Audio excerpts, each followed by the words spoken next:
Hello, my name is Grant Sardella, and today I'm going to be talking to you about maximizing profits from your cull cows in your herd.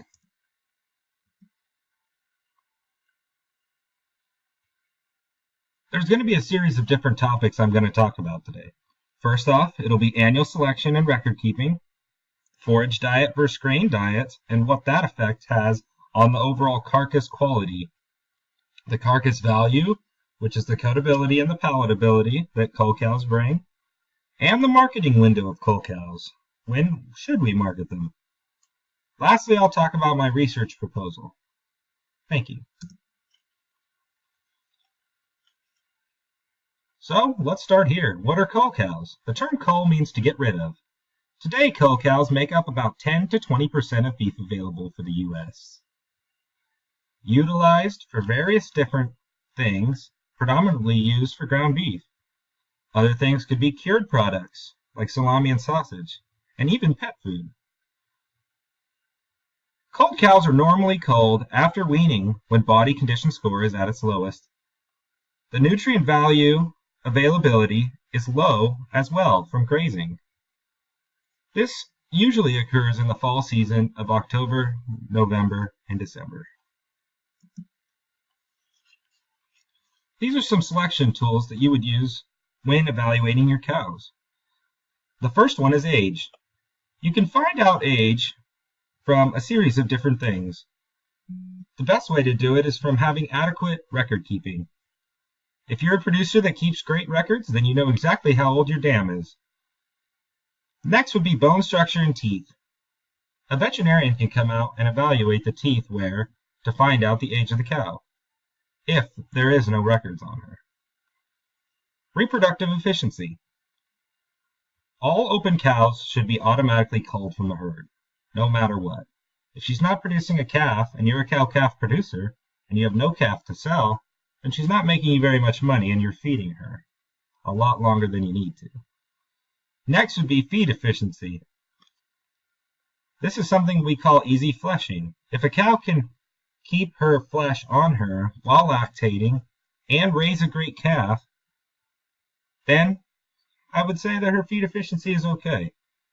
The next thing in feed efficiency would be teeth. If her teeth are worn down, she can't be able to utilize the forage properly. Lastly, and most importantly, is udder conformation. I think this is something that a lot of producers maybe overlook a few times. So the scoring is from 1 to 9 on udder suspension and teat size. 1 being extremely poor on udder suspension. The floor is just totally broken on the udder.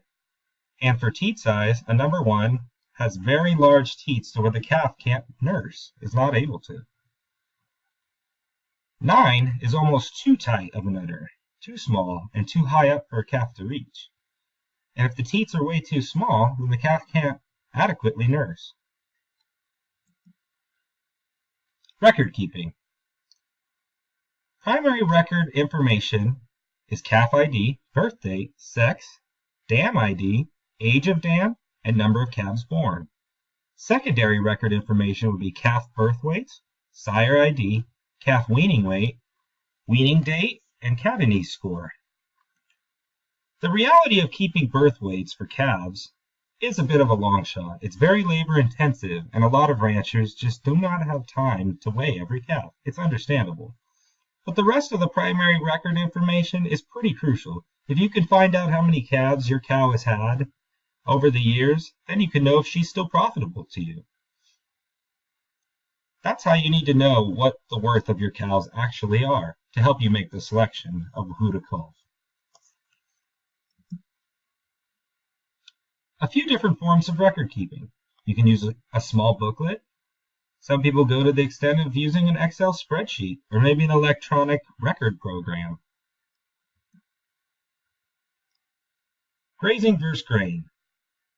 A lot of producers just put their cows out on grass because it's easy.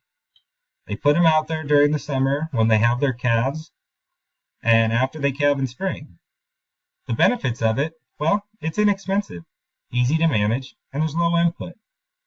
The disadvantages is the nutrient availability just isn't there sometimes.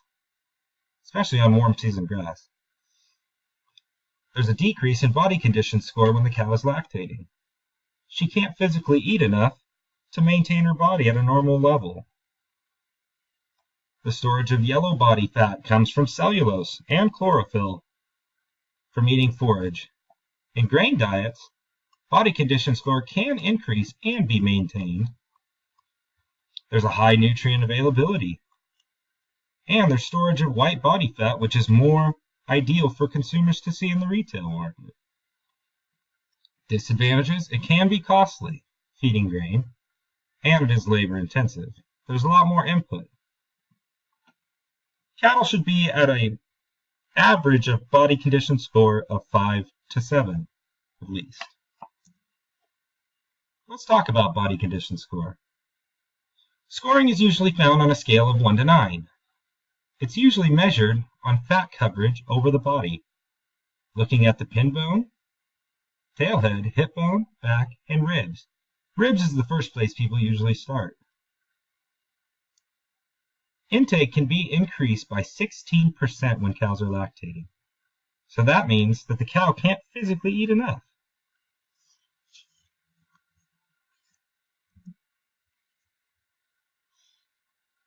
Carcass value. Here are some Cull cow grades determined by packers. Breakers, boners, and leans. Breakers are the highest paying price you can get from Cull cows. Here are some average box beef pricing. Breakers bring about $63 to $66. Boners bring about $64 to $66, and leans bring $62 to $66. They're all averaged, so 66 would be the highest. Now, a lot of Cull cows end up in this, from the chart to the right here, end up in commercial and utility because they're usually past the B maturity. The plan is to increase value by moving between these grades, boners and breakers and leans. If you can move from one grade to the next grade, you get paid a little bit more. Sometimes a whole dollar means a whole lot. Studies show that gains from feeding cows through the winter, instead of selling them immediately, have proven profitability. These two photos are great examples of the fat color comparison. These cows on the left have been fed a high forage diet, probably just came off the pasture, and they have this yellow tinge of fat, not ideal to consumers. On the right is a grain-fed steers that have white coloring of fat. Definitely ideal that you would see in a retail. This chart here shows number of head slaughtered in 2015-2016. As you can see, that the supply is lowest in July. In the summer months, it's the lowest. April, May, and July. July especially. And you can see that the number of slaughter of cows harvested is highest in October, November, and December, when weaning and cull cows are normally chosen. Now, I'm not an economics major, but I could tell you this. A lot of people like to barbecue in the summer, which makes the demand a lot higher. So if the supply is low and the demand is high, that must mean the price is high. This graph shows that. It shows that the price is lowest in December, January, and February months, to where the price is normally highest in May, June, July, and August. Now I'm going to talk about my research plan a little bit. This is what I plan to do. I plan to have a standard guidelines.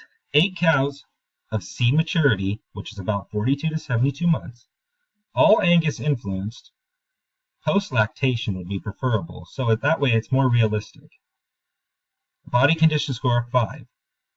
So I'll have 4 pens, 2 head each. 4 head will be fed the high concentrate diet, the same diet. One will be for 40 days, one will be for 60 days. And then the 2 controls will just be on the normal grazing Flint Hills grass of Kansas, which is primarily brome hay and natural prairie grass. So we will have on 40 days a high concentrate diet calf The 2 high concentrate diet cows will be slaughtered along with the 2 forage diet cows for 40 days to compare them. The same will go for the 60 days. The diet will be a concentrate diet of about 60% grain and 40% forage. The location will be at Kansas State Beef Research Unit at the Meat Lab. And carcass measurements to evaluate will be fat thickness, 13th rib, ribeye square inch, kidney, pelvic, and heart fat percentage, yield grade, marbling content, and quality grade. This is what the budget looks like. It'll cost around $322 total. In conclusion, today we talked about the efficient methods of cull cow selection.